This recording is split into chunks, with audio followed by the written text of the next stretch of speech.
The autumn of 1973 was an unsettling time in the southern United States. Unexplained phenomena stirred the public imagination, and newspaper headlines buzzed with reports of strange lights in the sky. This atmosphere of anxious anticipation set the stage for one of the most mysterious and widely discussed incidents in the history of ufology, the Pascagoula River abduction. The prologue to this drama unfolded just one day before the main event. On October 10, 1973, over St. Tammany Parish in New Orleans, Louisiana, dozens of eyewitnesses, including 15 people among whom were 2 police officers on duty, observed the flight of a large, silvery, cigar-shaped object. It maneuvered silently in the sky, defying the laws of physics, before disappearing as suddenly as it had appeared. This news spread through the region, sowing seeds of unease and fueling rumors of visitors from other worlds. For 42-year-old Charles Hickson, a foreman at a local shipyard, and his 19-year-old co-worker and friend, Calvin Parker, this news was merely background noise, a distant curiosity unrelated to their quiet lives in the small town of Gautier, Mississippi. On the evening of October 11th, after a hard day's work, they decided to relax and go fishing, as they had done many times before. Their favorite spot was an abandoned pier at an old shipyard on the west bank of the Pascagoula River. The air was warm and humid, typical for an October evening on the Gulf Coast. The river flowed lazily, reflecting the dim light of sparse streetlights and stars. It was approaching 9 p.m., and darkness thickened, enveloping the old, dilapidated shipyard structures in a veil of mystery. Hickson, an experienced fisherman, watched his line intently, occasionally offering advice to young Parker, who had only recently taken up the hobby. They chatted quietly about work, weekend plans, enjoying the peace and quiet broken only by the splash of water and the chirping of night insects. Nothing foreshadowed the nightmare that was about to unfold. Suddenly, the silence was pierced by a strange, unfamiliar sound, something between a buzzing and a hissing, growing in intensity. It came from behind them, from the direction of the shore. The men instinctively turned around. What they saw made them freeze in place, their blood running cold. Hovering just above the ground, no more than 2 or 3 meters high and only about 30 meters away from them, was an object. It had an elongated, egg-like or cigar-like shape, about 30 to 40 feet long, and emitted an intense, pulsating bluish glow that cast eerie reflections on the water and the rusty structures of the pier. The sound emanated directly from it. The object hung absolutely motionless, without the slightest waver, as if defying gravity. Before Hickson and Parker could compose themselves or even think of fleeing, an opening, like a door, silently appeared in the side of the object.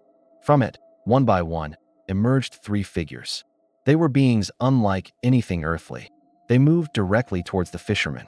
Their legs, if they could be called that, touched neither the ground nor the surface of the water beneath the pier. They glided smoothly through the air, covering the distance with frightening speed. Later, trying to describe what they saw, both men agreed on the details that were forever seared into their memories. The beings were about 5 feet tall, around 150 centimeters. Their bodies appeared robotic, covered in gray, wrinkled skin resembling that of an elephant or rhinoceros. The most shocking feature was the head. It was shaped like a bullet or a carrot, tapering upwards, and seemed to grow directly from the shoulders. There was no neck. Where humans have a nose and ears, there were only cone-shaped protrusions or slits. Another narrow slit was located where a mouth would be. There were no eyes in the conventional sense.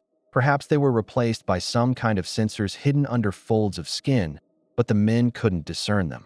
The being's arms were long and ended in pincer-like claws, resembling those of a crab. Their movements were jerky, mechanical, yet fluid in their glide above the ground. Terror paralyzed the fishermen. They stood rooted to the spot, unable to move or scream. 2 of the beings floated towards Hickson, while the third headed for Parker. As soon as the pincer-like hands touched Hickson, he felt as if he'd been electrocuted, and his entire body instantly went numb. He was fully conscious but couldn't control a single muscle. He watched as the third being approached Calvin. The young man, unable to bear the monstrous sight and the overwhelming terror, let out a faint moan and lost consciousness, collapsing onto the pier's planks. The beings easily lifted Hickson into the air. He felt weightless and carried him towards the craft. His mind screamed in horror, but his body remained utterly immobile. He was brought inside through the same opening. It was bright inside, but the light source was invisible. The walls seemed smooth, metallic, without seams or joints. The air was sterile, odorless.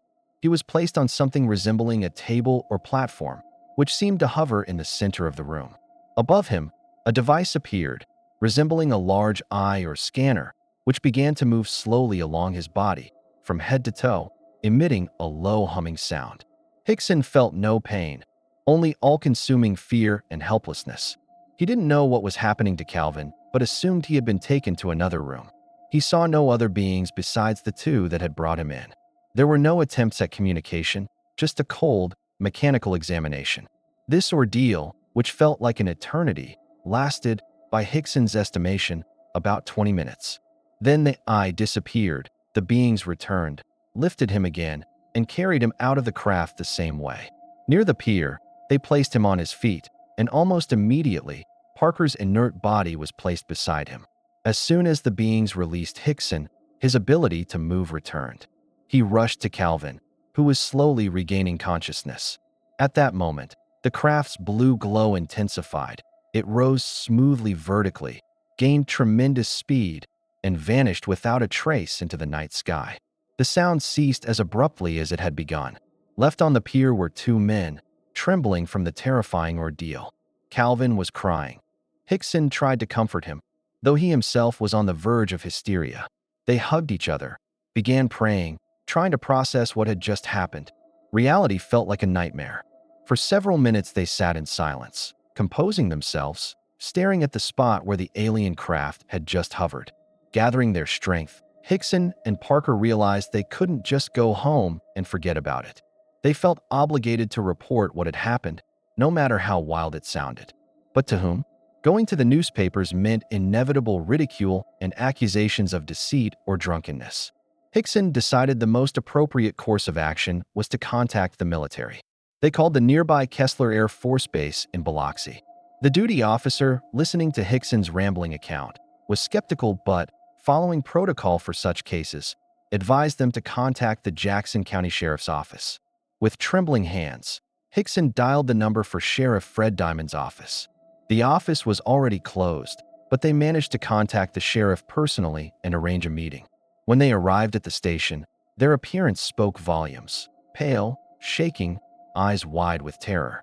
Sheriff Diamond, an experienced officer who had seen a lot, initially treated their story with great doubt. It sounded like the ravings of madmen. However, the genuine, unfeigned fear in the men's eyes made him pause.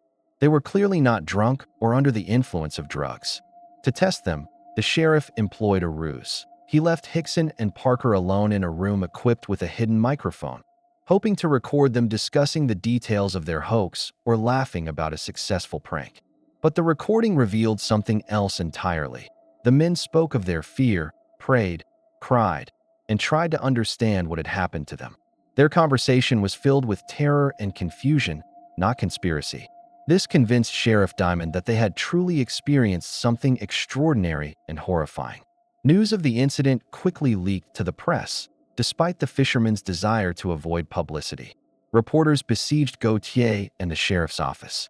Hickson, being older and more resilient, gave several interviews, trying to convey the truth.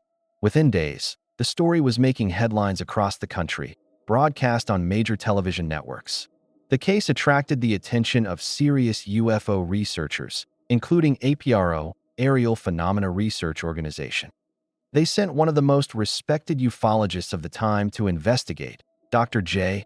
Allen Hynek, an astronomer who had consulted for the U.S. Air Force on Project Blue Book for many years.